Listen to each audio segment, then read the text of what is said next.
To be self-aware of what they actually have to add to the conversation. You know, being a personal brand for the sake of being a personal brand is usually the quickest way to not be a personal brand.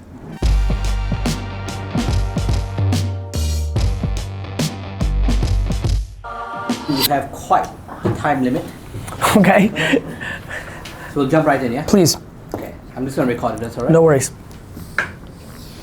Okay, so Gary Vaynerchuk is known for hustle. Okay. So talk to me, what does hustle mean to you? Why is it important? For me, it's important because I don't think any of us in this room or anybody reading this article can physically change how smart they are. I don't think we can make ourselves, more clever or more strategic. But I do think that hard work is the most controllable aspect of entrepreneurship and business that anybody can deploy. And I find that fascinating, right? Like, it's very hard for us to be born with more physical attributes, but if we work out 7 days a week, we can be more athletic, we can be stronger. I think work ethic, AKA hustle, is that same version in business. It's the most controllable, and I try to give advice that is actually practical, not makes me look cool. And so that's why I love hustle. Fantastic. So the personal brand Yes. is something you speak on a lot. It's something that thanks to social media has really become possible for everyone. Yes. So what's the first step for someone to build that great personal brand? To be self-aware of what they actually have to add to the conversation. You know, being a personal brand for the sake of being a personal brand is usually the quickest way to not be a personal brand. I think you have to understand what you do, what you talk about. I mean, I talk and talk and talk and talk and have for the last decade, but if you look carefully, in a very narrow, I haven't gone into healthcare or geopolitical. I'm not talking for the sake of talking or adding my 2 cents to every pop culture situation. I talk about the things that I know. Communication in a modern world, usually in a social network environment, right? And so, and more probably now in a voice environment as I become fascinated with that platform. So I think it's important to have a skill, and then the next thing that's important is to understand how you communicate. I'm guessing right now, clearly can write. Other people can do audio, other people can do video. I think the self-awareness around how you're gonna communicate in one of the three mediums of how people consume content is massively important. And so, what are you gonna talk about? And what's your best way of communicating that? And then once you understand that, what is the current distribution situations of those things? So if you're good at audio, you need to understand Anchor, you need to understand distribution of podcasts, you need to understand Alexa briefings. Written word, you need to understand what's happening on Facebook and LinkedIn and Medium and contribution opportunities. And then video, you need to understand YouTube and Facebook and Vimeo, which reminds me, I still want a Vimeo movie ASAP. But if everyone has a personal brand, then is there a point in having one? Of course, it's called supply and demand. Okay. Everybody has a personal brand. Having a successful personal brand is very different. So your first step would be to know your role, basically. You have no chance of breaking through the supply and demand issue unless you have something to add. And so you need to figure that out. Okay. When's it time to give? So a lot of entrepreneurs will look at someone like you and be, you kept on pushing, on pushing, but sometimes you got to know when to give and take. Yes. So what would you tell an entrepreneur about that? Perseverance and delusion are kissing cousins, right? They're very close. And I think a lot of people make the mistake on that. And that is something that is hard for me to give advice in a general sense, because the only time when I know how to give the right answer to this question is when I've spent at least 15 minutes to 3 hours of meaningful time to be like, oh, okay, you're delusional. You're not good at this. You've been doing this for 3 years and you think you're gonna break through. You can't sing, bro. You don't know how to sell stuff, my friend.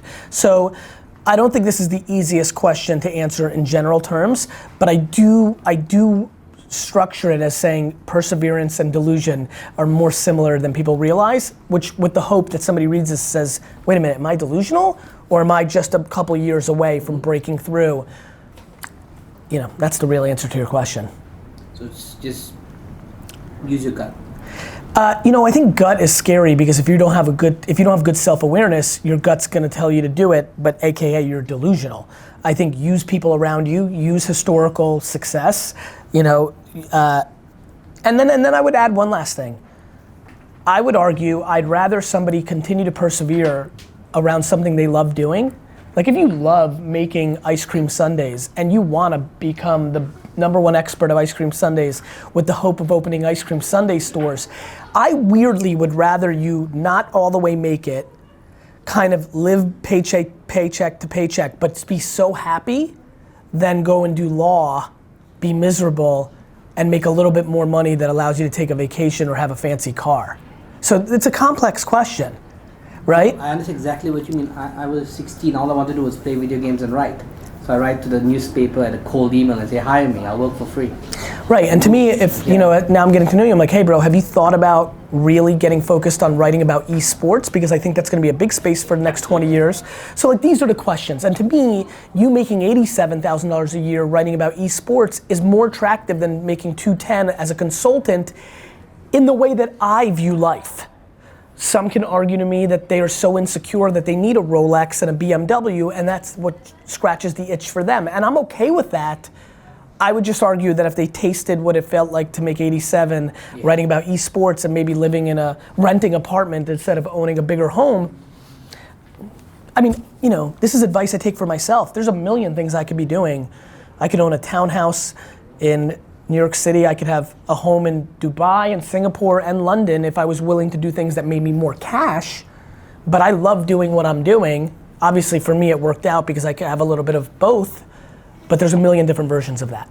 So when you started VaynerMedia, what was going through your mind? I mean, to build a marketing and communications Death Star, which is funny to be in this office. I call it a machine, I call it a Death Star, I call it a platform, I call it an ecosystem, call it what you want, to eat shit for 10 years, to eat my own dog food. The advice I just gave in the last question, spend 10 years loving it, grinding to build a platform so that I could buy businesses in my 50s and 60s and run them through the machine and create disproportionate return on the investment. Right. I can buy Kleenex, I can buy K-Swiss, I can buy Aquafina in 8 years and build an incredibly big business because I spent these 10 years building VaynerX, the holding company that has VaynerMedia, PureWow, the acquisition I made, which is getting myself into publishing. I've been debating starting the premier Sports Illustrated ESPN of esports. So these are the things I think about. Why would I do that? Because if I have the #1 esports, 48 million readers each month in 11 years, if I buy a brand, a hoodie company, Supreme, an energy drink, having that platform is gonna help me build that business, understand? Understand. So it's all about connecting the dots. Connecting the dots. Absolutely. So when watching your vlogs, voice tech is something you think is huge. So huge. I use Google Home, I use Alexa. I'm still feeling there's no killer app. There is no killer app. So what needs to be done in this space? The killer app needs to come out. So that's just it. That's it. The killer app. That's right. You need the Pokemon Go that gets us say, wow, AR. You need I'm trying to think about the iPhone, Angry Birds that makes us say gaming. You need the killer app. But the ecosystem's so young. Mm-hmm. I mean, this is so early, so early. So we have all these different walled gardens. We have Google, we have Amazon, we have Microsoft. Yes. So how do you think that these big boys should be playing it? I think they should continue to put up walled gardens. It's far more profitable. Please go on. That's how they make money. Okay. I mean, I don't think Google or Facebook or LinkedIn, Microsoft, or any Apple has any obligation to society to open up the data so we have it better. I don't think that has anything to do with business. Okay, take a step back. So I love the daily V's, of course. Thank you. So what was the inspiration to start this and to really, it must be a lot of work. It's a lot more, it's actually not a lot of work. It's actually been an incredibly smart strategy, to be honest. I live my life, somebody documents it, they post-produce. I am not egotistical or too romantic, and so I don't really get involved in post-production. I mean, it literally, I don't even know, I mean, it doesn't take a lot of work at all, which is scary compared to the impact it has. It creates a consistent show, which works. It also feeds all my written audio and other micro video content. I mean, the fact that I can put out a clip on Instagram a couple days ago that gets 1 million organic views and have that branding in that 20 to 35 demo that I'm so desperate to have, and the fact that that was just one moment of me being at Wine Library on a Saturday giving a 13-year-old kid some advice that we post-edited and chopped up in post-production on my media team internally, that's incredible. Like I think I've figured it out. Macro content at scale, Right. which then creates micro content at scale, all of which doesn't do anything to me other than force me to actually live my life. I'm not doing anything today for DailyVee. I'm living life. And so it's a very interesting thing that I'm doing because I'm confusing a lot of people. I've created an incredible perception that I spend all my time on my personal brand in a world where I spend none of my time on my personal brand. Makes sense. I'm spending 15 hours a day being the CEO of VaynerMedia. It's pretty cool. I'm very proud of the model I've created, and I do think that in 10 years I think when I started it, there was definitely ridicule behind the scenes. I mean, it's a very narcissistic, charlatan-like situation. I'm empathetic to that. Like, who wakes up one morning and thinks that they deserve to have somebody following them around 24/7? That takes a level of, I understand why there's some cynicism and pushback. I'm just fully aware that this is what a lot of people are gonna do in a decade. So you mentioned the 25 to 30-year-old bracket is something you're supremely interested in. Yes. So is everyone else. Yes. But this generation, we are incredibly fickle. Yes. We have no loyalty. Correct. We don't really care too much about Yes. deep. So how do brands, how do companies reach out to? By accepting that and then realizing they have to bring value in a disproportionate way. What value are 25 to 30-year-olds looking for? 1 million different things depending on who the hell they are. Inspiration, motivation, information, entertainment, the same exact thing that 45 to 60-year-olds are looking for. It just comes in different form. Humans are humans. Right. Escapism, utility. Look at your iPhone.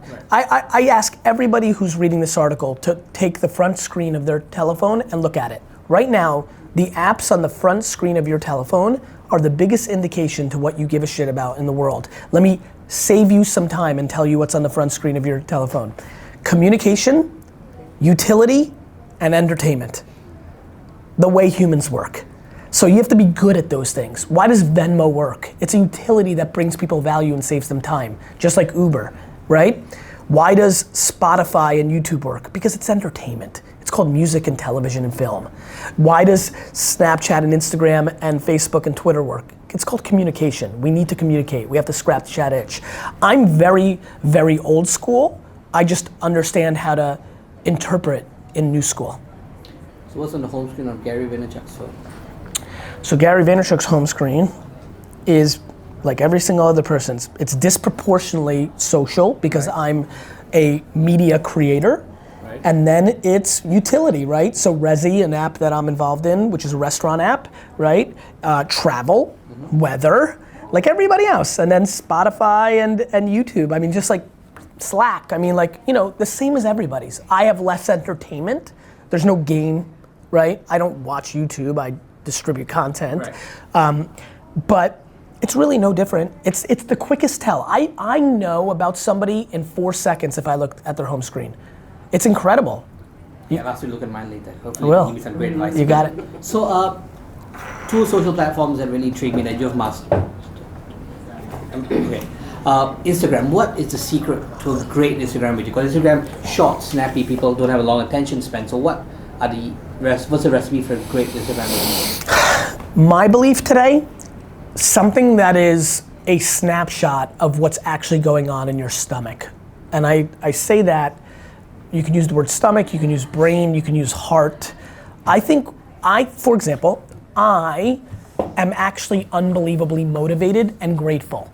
And I believe that my motivational quotes work on Instagram because it's my truth, not because I think motivational quotes work. For example, you know what really works on Instagram? Incredibly beautiful pictures. Do you know how many I've posted in the last 4 years? 0. because I don't know how to take a beautiful picture. So I don't ask D-Rock or Babin or people that could do that for me to do that so I can post it. It's not what comes from my heart, brain, or stomach. Right. You know, if you are actually an incredible fitness person and you understand fitness, you know what does well? Your fitness content.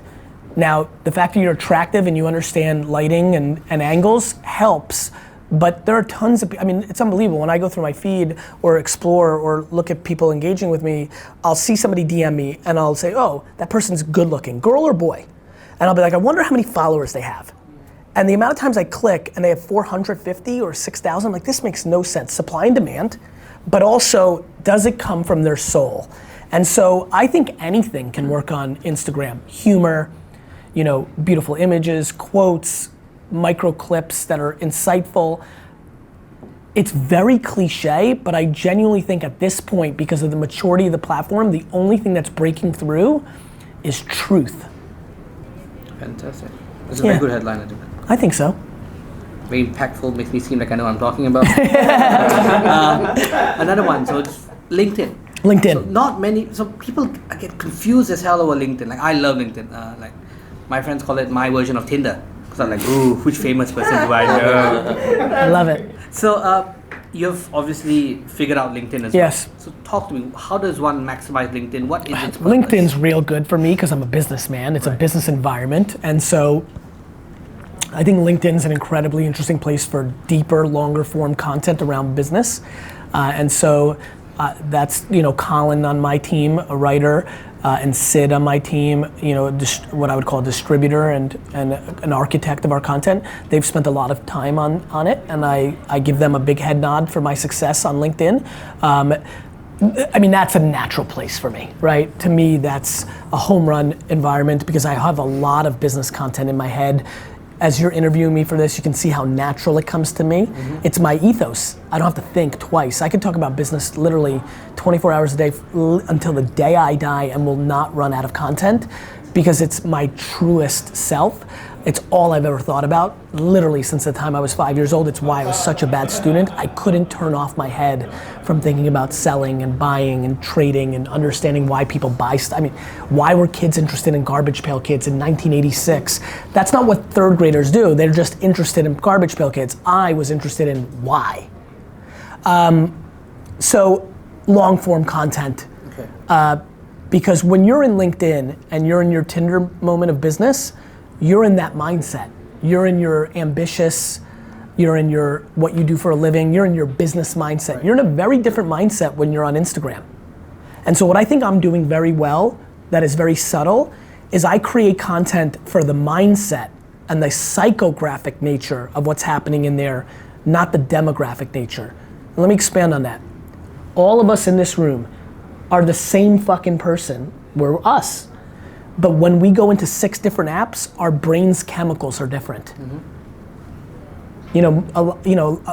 Instagram's escapism for a lot of people. They're, checking out attractive people. They're looking for a laugh. They're keeping up with culture. That, you're not acting. Your brain is not in the same place on Instagram and LinkedIn. Of course. I make content for that reality. That is why I've won more than almost anybody. I understand that, and even my own team doesn't hold a candle to me in copy and nuance to that subtle trait.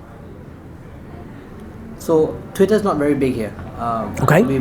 Twitter's fourth after Instagram, LinkedIn, and Facebook. Yes. Of course, now with DJT in the office, Twitter seems to be more popular than ever. Why? What did you say? Because of what's happening in the States. A lot of people are accessing Twitter more. So to see what Donald Trump says? Okay. Absolutely. Okay. Makes sense. I understand. Go ahead. So how should people, so now that Twitter's coming about as a reasonable medium, how should people be using it? How should people be looking at it? Twitter was always the anomaly in social media because it wasn't a content play, it was a community play. And that's why so many people struggle with Twitter, both media companies and individuals. It is the platform to listen, not talk, and nobody wants to listen. Okay. I like what you alluded to there. Yeah, I mean, you know, it's the one place you can jump into any conversation. I mean, the fact that you can jump into any conversation. So on LinkedIn, it's super fun for you to look at Branson or Cuban or Barbara Corcoran. On Twitter, you could literally reply to them on something they just said, and they'll actually reply to you. I mean, look at every A-list personality. 99% of them, if they're active on Twitter, that is the place to get an engagement from them far more than Instagram, LinkedIn, or Facebook, including myself.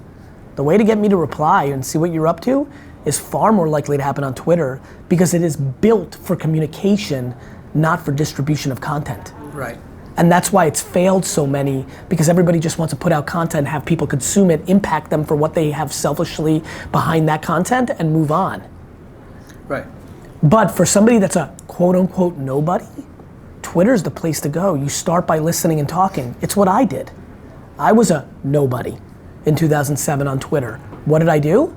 I responded to Leo Laporte and Kevin Rose and Pete Cashmore, and more importantly, I searched the word wine, and every single tech nerd that said, I'm going to Napa to drink wine this weekend, who worked at Salesforce or Microsoft, I just replied and said, what winery are you going to? And they were like, whoa, I don't know. And then I replied, well, you should go to Whitehall Lane. And then they would look at my profile and see Wine Library TV, and they're like, thanks, dude. One by one by one by one, 12, 14, 16, 12, 14, 16, 12, 14, 16 hours a day. And then I was somebody. Because A, I spent 15 years learning about wine, so I knew where the hell to send them. Mm-hmm.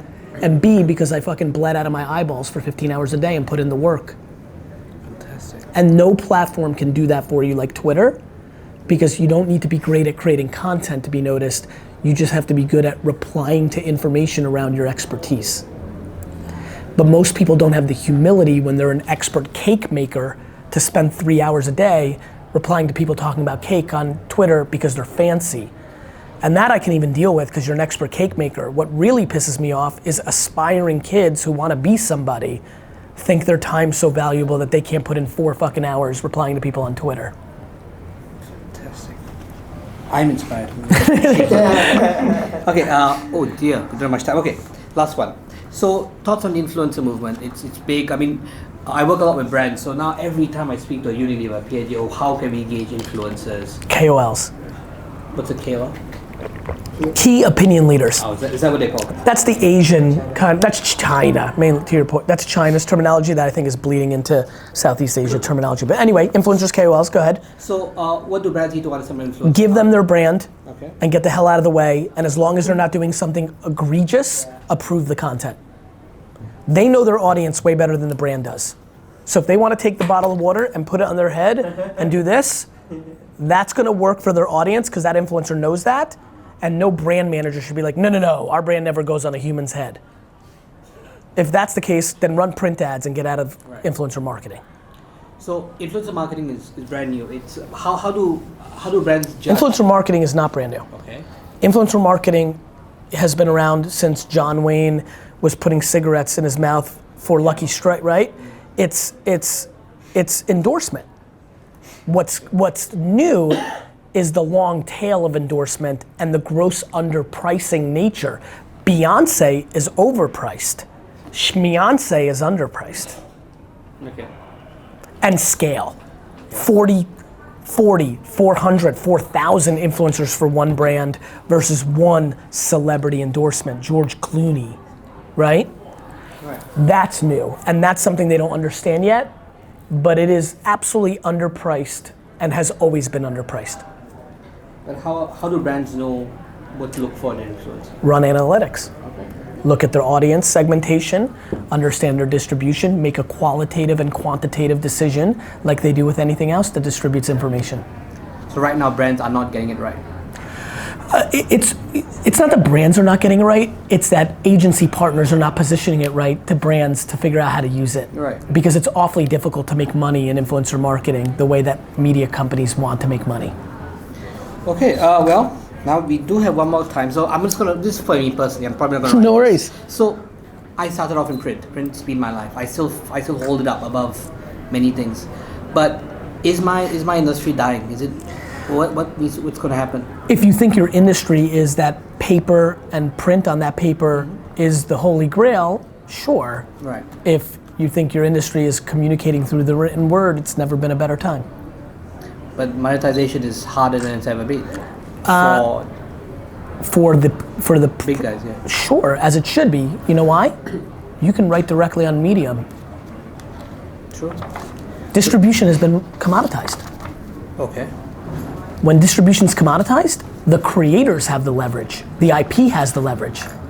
So Star Wars 13 can come out directly on Netflix. right. And so It could. It could. Yeah. It maybe won't. It could. Right? Distribution has been commoditized. The internet is the middleman.